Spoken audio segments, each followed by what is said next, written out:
Welcome friends. इस video में हम डिस्कस कर रहे हैं हमारा लेवल फर्स्ट का वीएसटीसी का जो एग्जाम था पहले शिफ्ट में एनवायरमेंटल साइंस का यानी पर्यावरण अध्ययन के कुछ क्वेश्चन है 30 क्वेश्चन, उनके हम आंसर के देखने वाले हैं। ठीक है, याद रखना ये लेवल फर्स्ट का है। और शिफ्ट कौन सा था इसका? शिफ्ट था फर्स्ट। 23 तारीख को हुआ था सुबह मॉर्निंग में 10 से 12:30 बजे। उस एग्जाम की आंसर की है, पर्यावरण अध्ययन की आंसर की है ये, और बिल्कुल सटीक आंसर बताएंगे हम आपको। ठीक है, तो ये सब्जेक्ट बताइए आपको कौन सा है हमारा? एनवायरमेंटल स्टडीज यानी पर्यावरण अध्ययन लेवल फर्स्ट। देखो पहला क्वेश्चन है हमारे पास। पहला क्वेश्चन ये कहता है राजस्थान में कौन से लोक देवता का संबंध लाछा गुजरी की प्रार्थना से है? भोगा जी, रामदेव जी, बाबू जी या तेजा जी? तो आपको सिंपल सा पता होगा, जो लाछा गुजरी है उनका संबंध तेजा जी से है। ठीक है ना, जो तेजा जी थे उनकी भक्त थी लाछा गुजरी, इसकी गायों को बचाने के लिए ये शहीद हो गए थे। ऑप्शन डी होगा क्वेश्चन नंबर 121 में। अगला क्वेश्चन है हमारा क्वेश्चन नंबर 122। ये कहता है सड़क मार्ग यातायात के साधनों का सही समूह चुनिए, यानी ऐसे साधन जो सड़क पे चलने वाले हों। देखो पहले में जीप स्कूटर तो सड़क पे चलता है, नाव चलता है क्या? नहीं, नाव नहीं चलेगा अपना। साइकिल है, कार तो चलती है लेकिन जेट नहीं चलता है, तो ये भी रॉन्ग हो गया। तीसरा, बस चलती है सड़क पे, ट्रक भी चलता है, ई रिक्शा भी चलता है, तो ऑप्शन हो जाएगा हमारा 122 क्वेश्चन का सी। बाकी देखो बैलगाड़ी चलती है, ऊँटगाड़ी चलती है, लेकिन फ्लाइंग कार नहीं चलती है। ऑप्शन होगा हमारा सी, ऑप्शन 122 क्वेश्चन का। अगला है हमारे पास क्वेश्चन नंबर 123। ये कहता है किस रोग के कारण रक्त में प्लेटलेट्स की संख्या कम हो जाती है? ब्लड में प्लेटलेट्स किसकी कमी से होता है, किस रोग की वजह से कम हो जाती है प्लेटलेट्स? Chicken pox? नहीं, इससे नहीं होता है। मधुमेह में ग्लूकोज का लेवल बढ़ जाता है। अमीबियासिस में भी नहीं होता है। और तो होता किस में है? डेंगू में। ठीक है ना, ये देखना डेंगू में क्या होता है, आपके जो ब्लड है उस ब्लड में प्लेटलेट्स बहुत कम हो जाते हैं। ठीक है, तो क्वेश्चन 123 का आंसर होगा डी। अगला है हमारे पास क्वेश्चन नंबर 124। क्या कहता है, देखो निम्नलिखित में से किसको राजस्थान का मैनचेस्टर कहते हैं? देखो मैनचेस्टर उसको कहा जाता है जहाँ पे सबसे ज्यादा कपड़ों की मिलें हैं या सबसे ज्यादा कपड़े का उत्पादन होता है। देखो जयपुर में होता है क्या? नहीं। भीलवाड़ा में होता है? हाँ। राजस्थान का मैनचेस्टर कौन सा है हमारा? भीलवाड़ा है। बाकी नागौर भी नहीं और ब्यावर भी नहीं है। ऑप्शन सी होगा, ऑप्शन बी होगा क्वेश्चन नंबर 124 का। ठीक है, भीलवाड़ा। अगला है हमारे पास क्वेश्चन नंबर 125। ये कहता है सोनार दुर्ग कहाँ पर है? जैसलमेर, जयपुर, राजसमंद, भरतपुर? देखो राजसमंद में कौन सा है? कुंभलगढ़ है। ठीक है ना। जयपुर में आमेर है, जयगढ़ है। ठीक है, वो सारे हैं। तो वहां पे होगा हमारा सोनार दुर्ग है वो जैसलमेर में है। अगला है हमारे पास क्वेश्चन नंबर 126। ये कहता है देखो राजस्थान में कौन से समुदाय के लिए वन एवं वन्य प्राणी संरक्षक उनके धार्मिक अनुष्ठान का भाग बन गया है? सिंपल सा कहें तो राजस्थान का वो कौन सा समुदाय है जो वन और वन्य जीवों के संरक्षण के लिए जाना जाता है? गुर्जर है क्या? नहीं। सहारिया? नहीं, बारह में रहते हैं। ये विष्णुई संप्रदाय है ना, जो विष्णुई समुदाय के लोग हैं वो वनों की और वन्य जीवों की बहुत रक्षा करते हैं। ठीक है, विष्णुई संप्रदाय के लोग। मीना भी नहीं। तो ऑप्शन सी होगा हमारे क्वेश्चन नंबर 126 का। अगला है क्वेश्चन नंबर 127। यह कहता है हिमाचल प्रदेश में जल संग्रहण की पुरानी संकल्पना का नाम क्या है? हिमाचल प्रदेश में जल संग्रहण की पुरानी विधि कौन सी है यह पूछा है। देखो सुरगम, कट्टा, एरिस। देखो कट्टा भी नहीं है, एरिस भी नहीं है, सुरगम भी नहीं है। याद रखना क्या है? कुल है। ठीक है ना, 127 में ऑप्शन सी होगा कुल है। अगला है हमारे पास क्वेश्चन नंबर 126 हो गया था, 127। अब क्वेश्चन नंबर 128। ये कहता है निम्नलिखित में से वह जयंती चुनिए जो कि चैत्र मास की शुक्ल पक्ष की 13 को आती है। चैत्र शुक्ल 13 को कौन सा जयंती आती है? महावीर जयंती, गांधी जयंती, आम्बेडकर जयंती या हनुमान जयंती? तो आपको याद रखना है चैत्र शुक्ल 13 को आती है महावीर जयंती। 128 का ऑप्शन ए। अगला है क्वेश्चन नंबर 129। यह कहता है नमामि गंगे अभियान का शुभारंभ कब किया गया था? 2011, 12, 13 या 14? जो नमामि गंगा अभियान है वो मोदी जी के आने के बाद शुरू हुआ, यानी 2014 से। अगला है क्वेश्चन नंबर 130 मगरमच्छ प्राणी जगत के किस संवर्ग यानी किस क्लास में आते हैं, याद रखना। देखो पक्षी नहीं, पक्षी में तो सारे एवीज आते हैं ना, पक्षी थोड़ी है क्या, वो नहीं है। सरीसृप यानी रेप्टाइल्स, हाँ मगरमच्छ रेंकर चलते हैं तो रेप्टाइल्स में आते हैं। तो ऑप्शन हो जाएगा हमारा बी, 130 का ऑप्शन बी। ठीक है, बाकी जलस्थलचर भी नहीं है, एम्फीबियंस भी नहीं है और स्पाइसीज भी नहीं है, ऑप्शन बी होगा, याद रखना क्वेश्चन नंबर 130 का। अगला है हमारे पास क्वेश्चन नंबर 131, सूर्य नगरी किसका नाम है। देखो जयपुर का सूर्य नगरी है क्या, नहीं। जैसलमेर, बाड़मेर या जोधपुर, तो जोधपुर को हम बोलते हैं सन सिटी या ब्लू सिटी भी बोलते हैं, ठीक है ना। 131 का डी। अगला है हमारे पास क्वेश्चन नंबर 132। देखो यहाँ पे मैचिंग करवाना है हार्मोन और उनके कार्य से। देखो जो वृद्धि हार्मोन होता है वो क्या करेगा, अंगों की वृद्धि में सहायक है, तो पहले का बी मिला। देखो पहले का बी मतलब ऑप्शन सी हो जाएगा, ठीक है। पहले का बी, दूसरे का डी, तीसरे का ए और चौथे का सी, ठीक है। इंसुलिन क्या करेगा, अपने ब्लड में ग्लूकोज के लेवल को मेंटेन करेगा। जो टेस्टोस्टेरोन होता है वो नर में लैंगिक लक्षणों का निर्माण करेगा और प्रोजेस्टेरोन मादा में। तो इस क्वेश्चन का आंसर हो जाएगा 132 का ऑप्शन सी। अगला है हमारे पास क्वेश्चन नंबर 133। क्या कहता है, देखो क्वेश्चन नंबर 133 ये कहता है खादी से बने वस्त्रों की कीमत पर विशेष छूट कब प्रदान की जाती है, या खादी से बने वस्त्रों की कीमत पर विशेष छूट कब दी जाती है। 26 जनवरी, 2 अक्टूबर, 21 जून या 5 सितंबर। तो बताओ कब देंगे। देखो खादी जो बनाने का काम था वो किसने शुरू किया था, खादी अभियान था वो महात्मा गांधी ने शुरू किया था। किसने किया था, गांधी जी ने किया था। तो कब होगा, ये गांधी जयंती के दिन होगा, यानी 2 अक्टूबर। ऑप्शन बी 133 का। अगला है हमारे पास क्वेश्चन नंबर 134।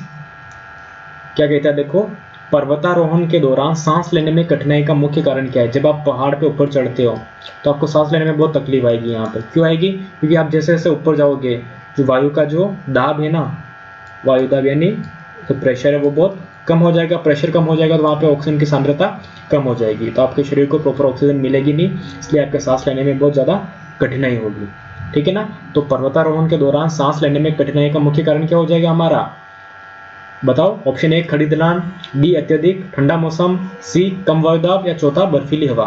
तो हमारा ऑप्शन हो जाएगा कम वायुदाब, ठीक है। ऑप्शन सी होगा 134 का। अगला है क्वेश्चन 135।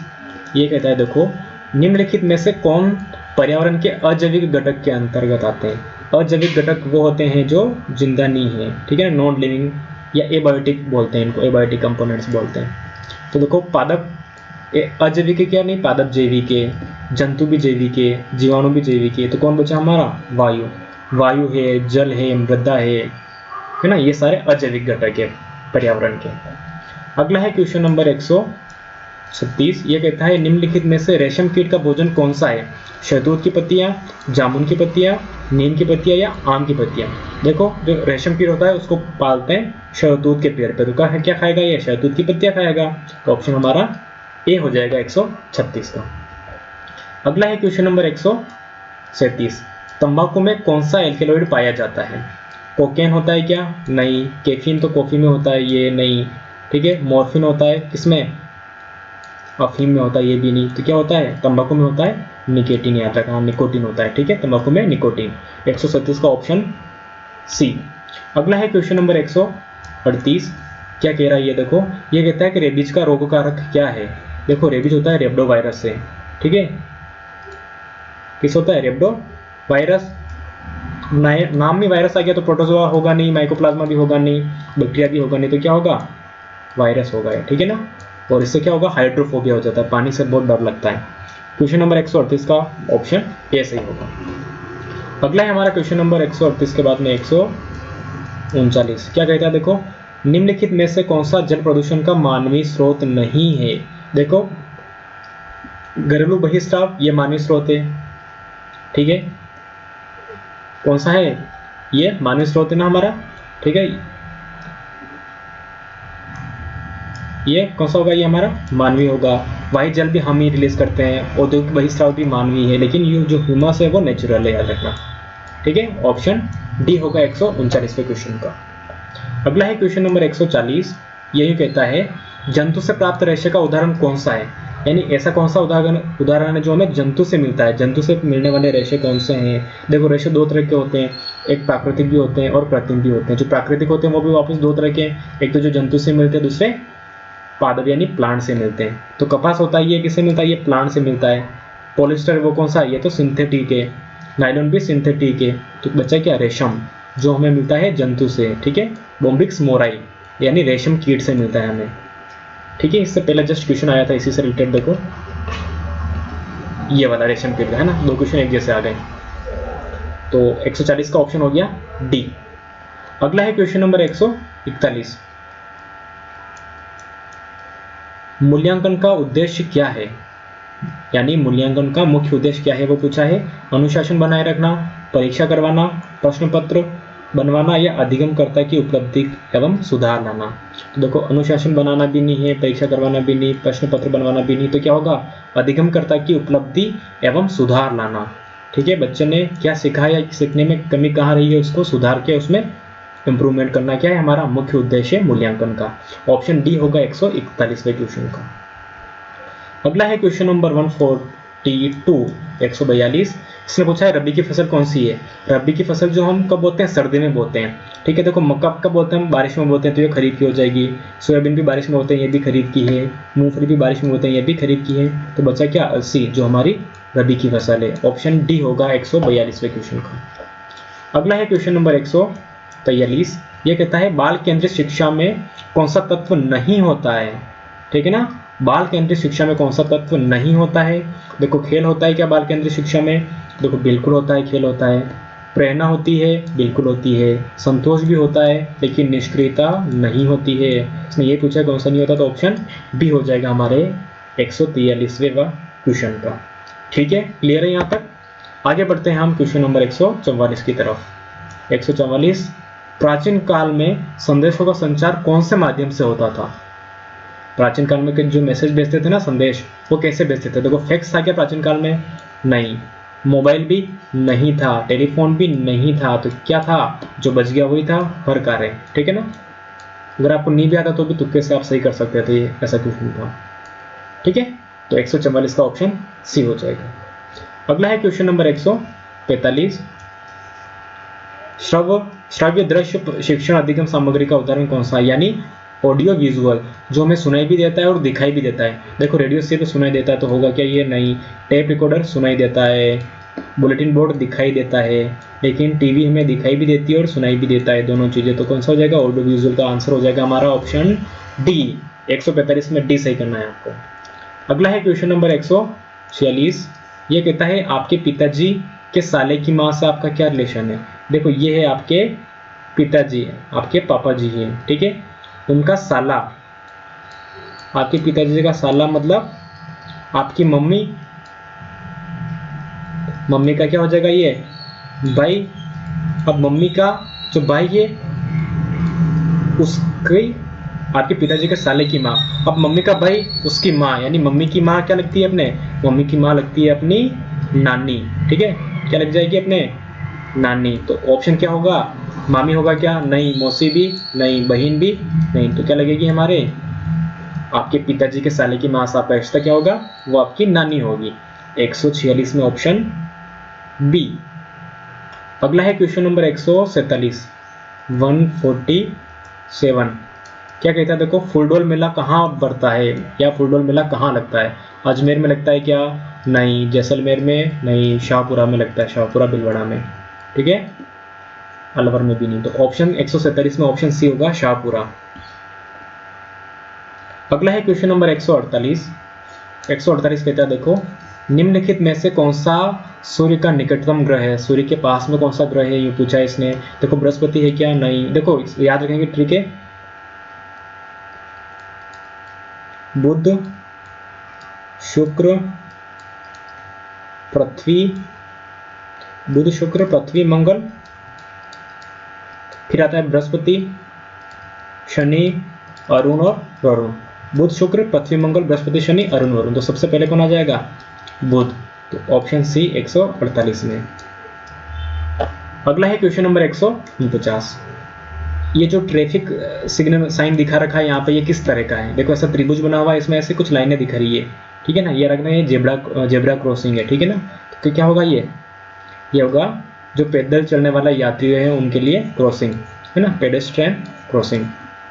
ऑप्शन डी होगा 149 में। और लास्ट क्वेश्चन हमारा एनवायरमेंटल स्टडीज का, पर्यावरण अध्ययन का, वो है हमारा राष्ट्रीय पंचांग कौन सा है। जनगणमन है क्या, ये हमारा राष्ट्रगान है, वंदे मातरम राष्ट्रगीत है, ठीक है, शिविर पंचांग नहीं, तो राष्ट्रीय जो शक संवत है वो हमारा राष्ट्रीय पंचांग, याद रखना। 150 में ऑप्शन होगा डी। तो इस तरह से हमने शिफ्ट फर्स्ट के जो 23 को एग्जाम हुआ था, 23/7 को लेवल फर्स्ट वालों का, उसका जो पर्यावरण अध्ययन के जो 30 क्वेश्चन थे हमने 30 के 30 सही किए हैं, ठीक है। सबके आंसर हमने एग्जैक्ट सही बताए हैं। Thank you so much.